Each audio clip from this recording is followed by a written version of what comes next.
So let's get started. First, I would like to say that this is going to be a series of webinars that feature various bioinformatics tools. And today we have the honor to have Giacomo Marino, who is a recent graduate from Brown University.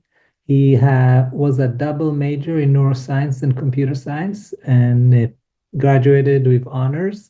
He joined us 2 years ago and has been a real exceptional researcher.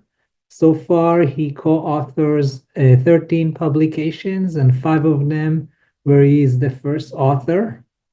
And he's on his way to have a great career in science. He's going to talk today about a project called GeneSetCart. It's a special project because it really brings together many of the tools our laboratory developed over the years, all into one platform. It is also a CFDE project, and the CFDE is a consortium that we participate in, where we're trying to bring data for multiple Common Fund programs to enable discovery that is not possible just by looking at one data set from one Common Fund program. So welcome, Giacomo, and thank you so much for attending the seminar today.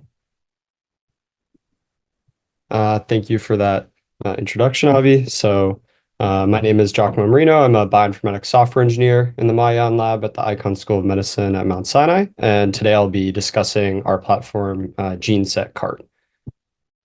So just to begin with some motivation for the platform, we really built this to manage and analyze collections of gene sets and provide easy access to many of the tools that we've developed in the Icahn lab, all in one centralized location. Additionally, we provide mechanisms to compare data sets from 8 of the NIH Common Fund programs, which helps facilitate the goals of the CFDE consortium. The GeneSetCart site additionally has a report mode where you can compute multiple enrichment analysis results, compare them with your various sets, as well as form a novel hypothesis with the assistance of LLMs. So this is what the interface for the site looks like. In the top left corner, you have a little shopping cart, and this is where you'll actually assemble your gene sets and where they'll live in a particular session. When you open the site and you're not logged in, you'll start a public session, which you can come back to with a persistent URL, or you can log in and then any session you create will be private, and you can store your gene sets in various named sessions. Below that, we have some of the elements of the data analysis pipeline as part of the GeneSetCart site, which I'll speak more to. So there's 6 main components of the GeneSetCart data analysis pipeline. And this begins with the assemble phase, where you can assemble and collect your various gene sets that you'd like to analyze. We then have some features in Augment that allow you to augment your gene set to find perhaps missing genes or genes that should be in the set. And then we have a combine module, which allows you to perform various set operations between your collected sets in your cart. We also have a visualize function to visualize the various intersections between these sets that you've collected. Then an analyze tab, which provides access to the many gene set enrichment tools that our lab has created. And finally, the report mode, in which you can generate a persistent and a full report where you can choose your visualization and enrichment analysis options to include. So just to begin with the assemble portion of the data analysis pipeline. So we have 5 main mechanisms within the site to assemble your gene sets. The first being uploading of a single gene set, where you can paste your symbols on new lines and add those directly to your cart. You can also upload through a GMT or a gene matrix transpose file. And this is a file which contains terms and then the genes that are contained within that term or corresponding to that term in each row. So this is a way to add multiple gene sets at once. We also have some searching ability through the CFDE DCC gene sets. So we've extracted data from various CFDE DCCs and created gene sets from them, and these can be searched by keyword. We also provide access to the thousands of annotated gene sets inside of the Enricher database, which again can be found through a term search. And then finally, we also have the ability to create gene sets based on co-mentioned genes with a search term through GeneShot. So going into these in a little bit more detail, we have first this uploading of single or collections of gene sets. So here we can paste our symbols, and then we provide some mechanisms for gene validation and conversion. And we're using official NCBI symbols. So any synonyms will be converted to their official symbols, as well as we'll annotate if a gene is not recognized through that system. And additionally, we have almost 18 species that you can perform these gene validation conversion with, but we'll retain a copy of those gene symbols that correspond to human gene symbols to use in many of the downstream apps which operate off those human NCBI gene symbols. Now, we can also fetch these gene sets from Common Fund programs. So we currently have gene sets or GMTs for Common Fund programs, including Metabolomics Workbench, Glygen, Lynx, IDG, IMPC, GTEx, MotorPack, and HubMap. And so you can search in the search bar there a term that you're interested in, and it will show you which DCCs have gene sets that correspond to that term, and those can be added directly into your cart for further downstream analysis. And then we can also fetch gene sets from PubMed co-mentions. So this utilizes the GeneShot application. And we have two sources here, AutoRIF and GeneRIF, which catalog these gene co-mentions in different publications on PubMed. So here in the example on the right, we're looking at glioblastoma. So we're finding here 110 genes that are co-mentioned with glioblastoma in the literature. You can also fetch gene sets from Enricher, as I mentioned. Enricher has thousands of these annotated gene sets from a diverse set of resources and databases. So here in the example, we're looking for gene sets related to MET, and we can see we found 262 gene sets from 37 different libraries, and these, again, can be systematically added to your cart for further downstream analysis. We additionally developed a Chrome extension as part of the GeneSetCart application. So this is available in the Chrome Web Store currently. And this relies on two applications we've developed, one being RumaGeo, which automatically computes differential gene expression signatures from GeoStudies. So when you're on a Geo page and you have the Chrome extension enabled, a button will actually pop up on the page here and allow you to add these sets that we've automatically computed through the RumaGeo resource. Similarly, we rely on our resource we developed called RumaGene, and RumaGene actually extracts gene sets from the supplementary materials of articles in PubMed Central. And these are updated weekly. And so similarly, if you're on a PubMed site or a paper on PubMed or on PMC, and there's gene sets have been extracted by RumaGene, again, a button will appear that allows you to add these sets directly to your cart. And now I'll introduce a use case which will reoccur through the presentation as I explain various features of the site. And this surrounds the knockdown of CYTOR, which is a long non-coding RNA or link RNA. In a recent publication, we developed a link analyzer, which is an enrichment analysis engine for link RNA sets. And as part of that paper, we also had generated experimental CYTOR knockdown data in K562 cell lines with help of our collaborators. So the first thing we'll do is actually upload these into our cart through the GMT upload feature. So we've computed the differential gene expression signatures for these experiments. So genes that are upregulated following this knockdown and those that are downregulated.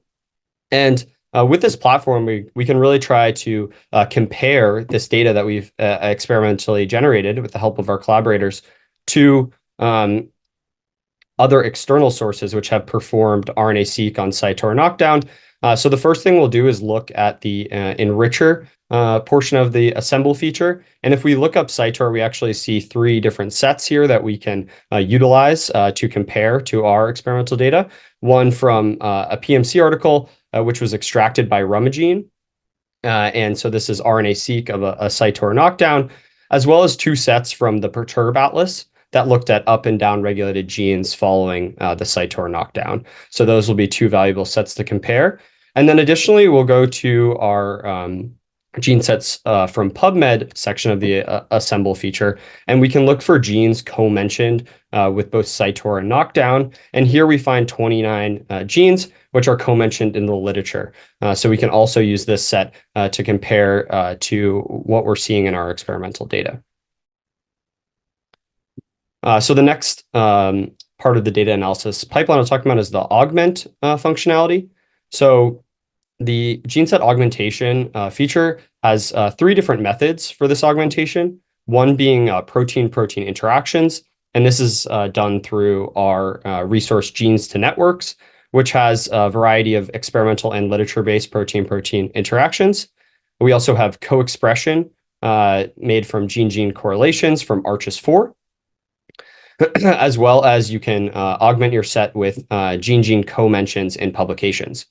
So this can be especially useful for very small sets of maybe 5 or even less, where we're potentially missing some genes, and this can help fill in those potentially missing genes to help make your analysis of that set more robust.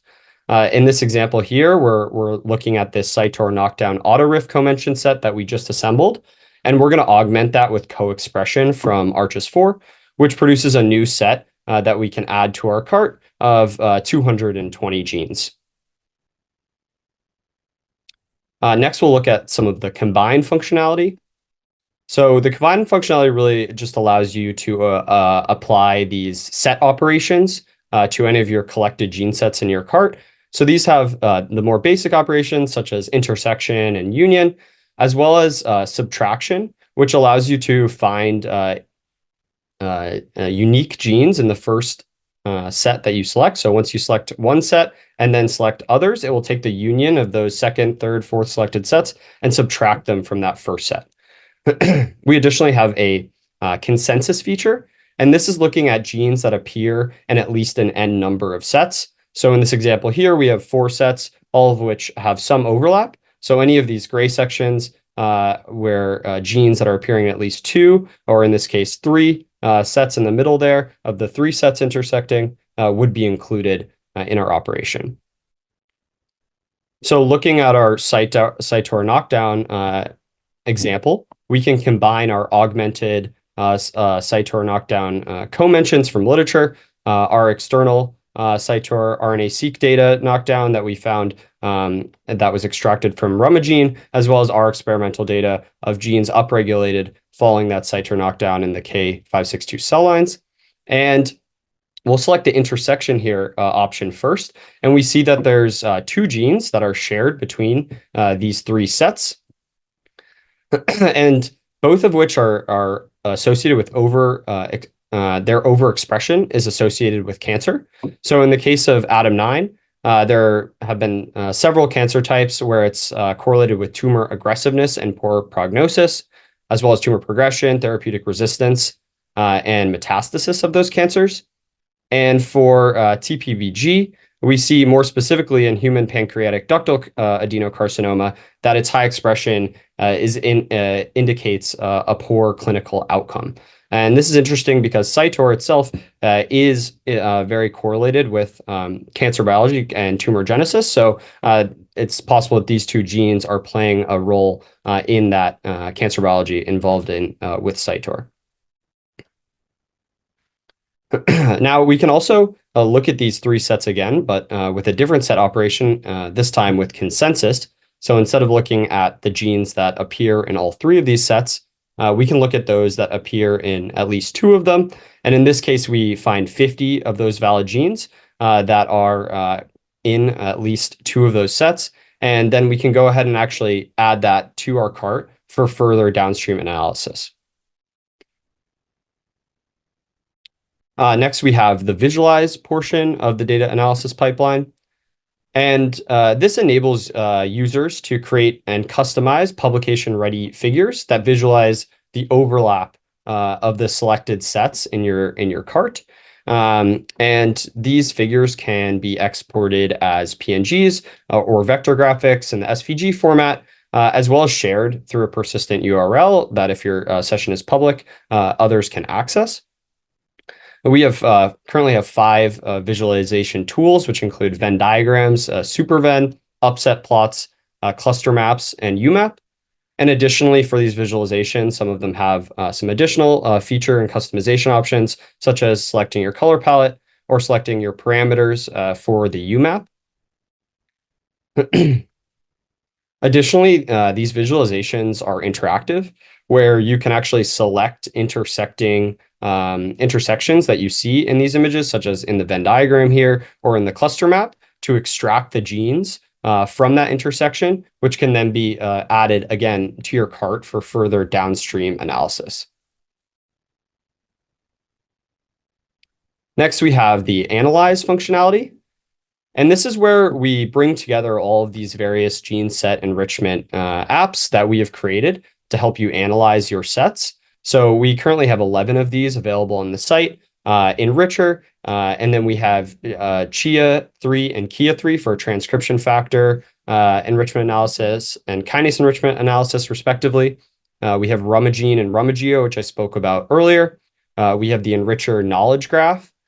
We also have 2 links L1000 search engines, the new search engine L2S2, as well as SIGCOMM links. We have a CFDE gene set enrichment app, the playbook workflow builder, as well as PFOCR Rummage. So there's a sort of many apps that we've developed that you can send your set to any one of these very easily from this analysis page. So just as some examples with these CYTOR knockdown sets that we've assembled earlier in the presentation, here we're going to take the 500 upregulated genes following our CYTOR knockdown and submit them to the new Links 1000 search engine L2S2, which includes a feature to look at consensus compounds that may be up or down regulating those submitted genes.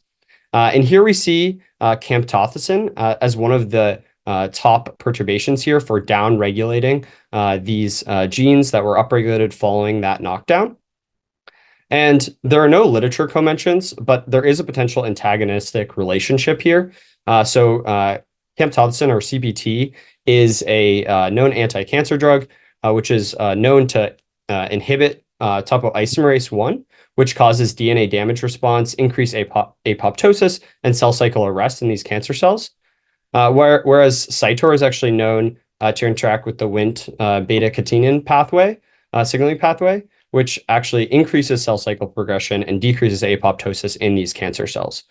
So there is a sort of some underlying biology that makes this relationship that we observe from L2S2 make a lot of sense. Additionally, we can look at our augmented CYTOR knockdown auto-RIF co-mention set, and we can look for gene sets extracted from figures of PMC articles with our resource PFORC Rummage. So this is the Pathway Figure Optical Character Recognition project, which has systematically extracted gene symbols from these figures of PMC articles and cataloged them, and we've provided an enrichment engine to search through these gene sets.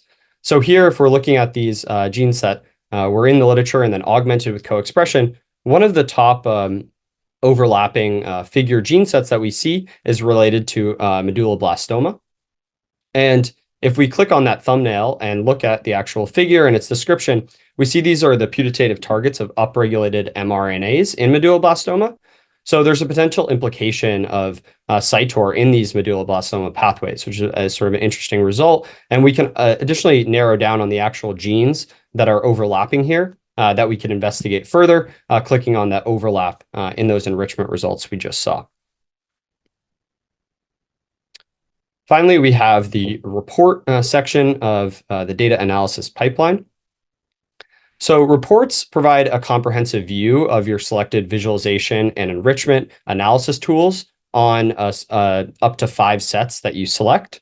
So these reports can be organized by either each gene set or by each of the analyses that you're performing. They can be shared with a persistent link, and they can also be exported as PDF. So you'll see on the selection screen here that you'll have all your gene sets that are currently in your cart. You can click and select each of the ones that you want to produce a report on, and then click on the different tiles here under visualization and enrichment analysis tools options to decide which analyses and visualizations you'd like the report to include.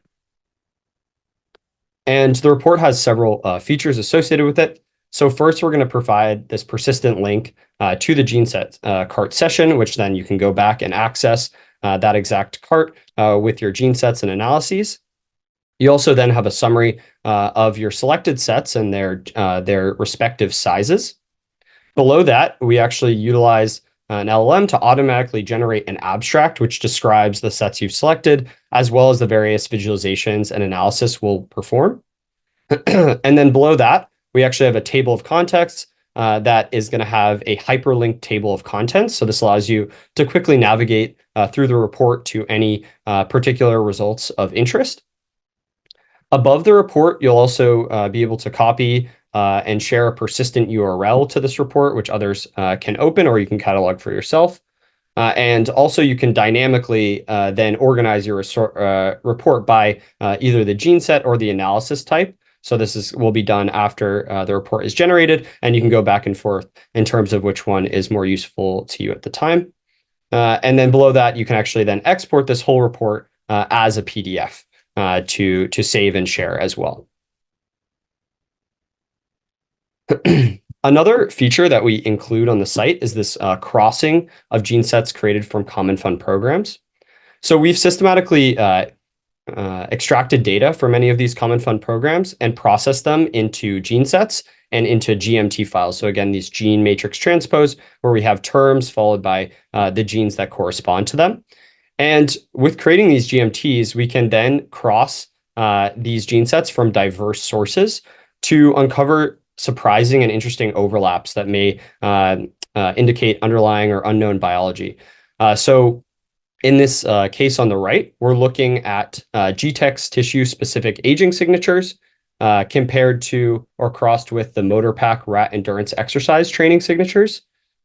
So you can see the first two most significant results correspond to genes that are upregulated in blood of 20 to 29-year-olds versus 70 to 79-year-olds. So these genes that are upregulated in blood in aging is highly overlapping with genes that are downregulated in blood following exercise.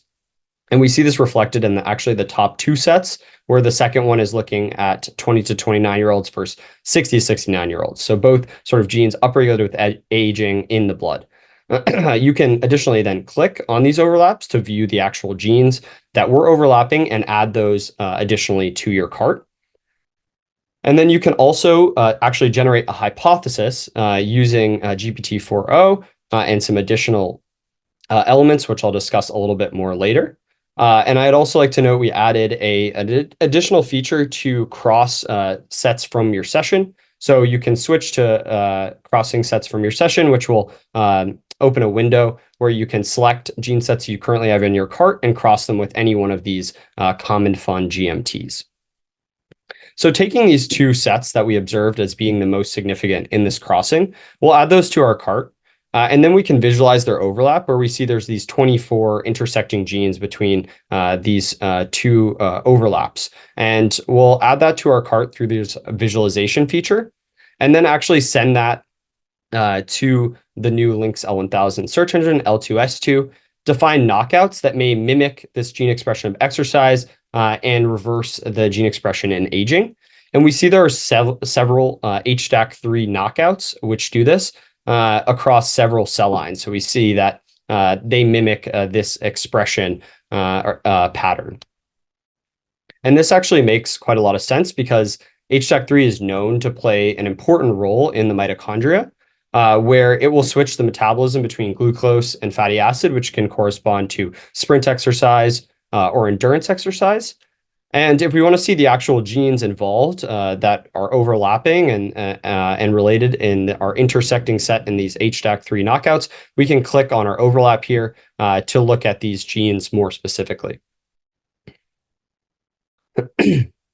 Another of the interesting overlaps that's highly ranked in this GTEx tissue-specific aging GMT and the motor pack exercise GMT are this cross between genes that are downregulated in adipose tissue in aging with those that are upregulated following exercise in adrenal glands. And again, we see a similar pattern of these two significant crossings between the 20 to 29 versus 70 to 79, as well as the 20 to 29 versus 60 to 69. So again, we're going to add both of those sets to our cart, visualize that intersection, and additionally add that to find the consensus 20 genes that we see in both of those crossings. And then we can actually perform transcription factor enrichment analysis using the Chia3 appeter. Which produces this bar chart of the transcription factors that are most likely regulating this set of genes, in which we observe PPR gamma and CEBP alpha, which are known regulators of metabolism and exercise and play a critical role in metabolic disorders such as diabetes. So overall, although these examples are confirming known biological mechanisms that emerge from combining multiple data sets, the GeneSetCart platform should be able to facilitate discovery of new targets in key regulators in many different contexts. Now to speak a little bit more about this hypothesis feature that we saw on that crossing interface. So the way we've constructed this is that we have GeneSet abstracts, which describe the source, the conditions in the experiment in which these gene sets were created from, as well as taking the individual aspects of the term that correspond to things like the tissue and time points of that particular experiment. We also provide the overlapping genes, along with the top 5 enriched terms from some selected libraries available through Enricher, such as the Go Biological Processes Library, Wiki Pathways, MGI mammalian phenotypes, and the GWAS catalog. And we'll provide this all to GPT-4o along with a prompt explaining that it should try to come up with a reasonable explanation for this overlap. So looking at this overlap between our adipose and adrenal that we were just looking at the transcription factor enrichment analysis for, we can see we have our gene sets, the libraries that they came from, as well as our enrichment terms actually baked into this hypothesis, where hovering on one will show you the various enrichment statistics of that term. And we can see in conclusion, the LLM finds that the high overlap between these gene sets reflect a convergence of molecular mechanisms that regulate lipid metabolism and energy homeostasis, which are critical for both tissue-specific function and the systemic effects of physical activity. So it does a nice job of summarizing all of these enrichment terms and putting it into a nice clean hypothesis of why these sets may be overlapping. So just in summary, GeneSetCart is a user-friendly platform that enables researchers to analyze and manage their gene sets. Additionally, through the platform, you can compare gene sets created from 8 NIH Common Fund programs to each other, as well as to your own generated sets. We additionally include an LLM hypothesis feature, which bakes in enrichment terms and provides plausible explanations for unrelated gene sets and why they have a high and significant overlap. We also showed that we can use the platform to compare the CYTOR knockdown sets that we've generated recently to previous sets that are in the literature. And we also combined the GTEx, MotorPack, and Links data sets to identify exercise and aging-related gene sets to real mechanisms and potential targets and drugs. There are also additional use cases that are on the site that you can explore that demonstrate the potential of the platform to facilitate this type of discovery. So GeneSetCart is available at the URL right here, genesetcart.cfd.cloud, and I encourage you to check it out. And with that, I'd just like to acknowledge everyone in the Mayan lab for their help in developing all these tools and developing the platform, as well as one of our previous lab members, Stephanie, who implemented much of the site before going to pursue her master's at Brown University. Additionally, I'd like to acknowledge the Bester Lab which produced the CYTOR RNA-seq data that we were analyzing and was a part of our link analyzer paper. So with that, I just want to say thank you for listening, and I'm happy to take any questions.